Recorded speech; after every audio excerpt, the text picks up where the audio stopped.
दाएं हाथ में पुष्प लेकर के हम दीपावली की व्रत कथा को सुनेंगे।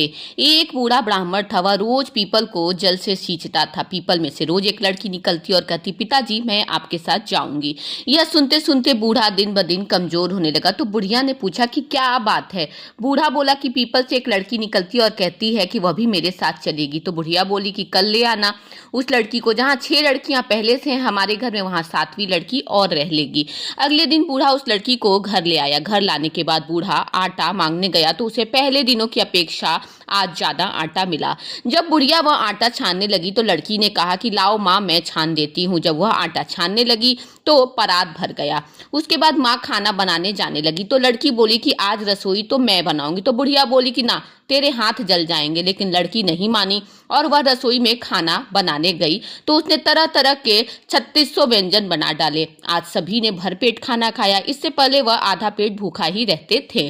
रात हुई तो बुढ़िया का भाई आया और कहने लगा कि दीदी मैं तो खाना खाऊंगा। बुढ़िया परेशान हो गई कि अब खाना कहाँ से लाए, खाना तो खत्म हो गया है। लड़की ने पूछा कि माँ क्या बात है। उसने कहा कि तेरा मामा आया है और रोटी खाएगा, लेकिन रोटी तो सबने खा ली है, अब उसके लिए कहाँ से लाऊंगी। लड़की बोली कि मैं बना दूंगी। वह रसोई में गई और मामा के लिए 36 व्यंजन बना दिए। मामा ने भरपेट खाना खाया और कहा कि ऐसा खाना तो इससे पहले उसने कभी नहीं खाया।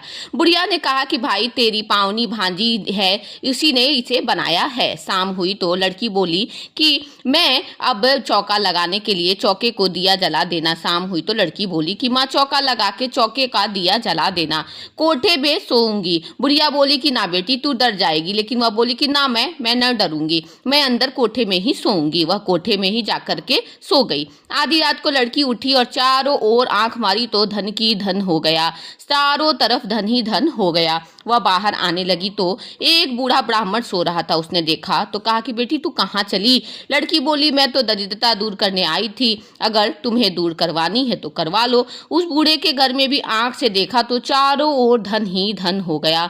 सुबह सवेरे सब उठे तो लड़की को न पाकर उसे ढूंढने लगे कि पावनी बेटी कहाँ चली गई। बूढ़ा ब्राह्मण बोला कि वह तो लक्ष्मी माता थी जो तुम्हारे साथ मेरी दरिद्रता भी दूर कर गई।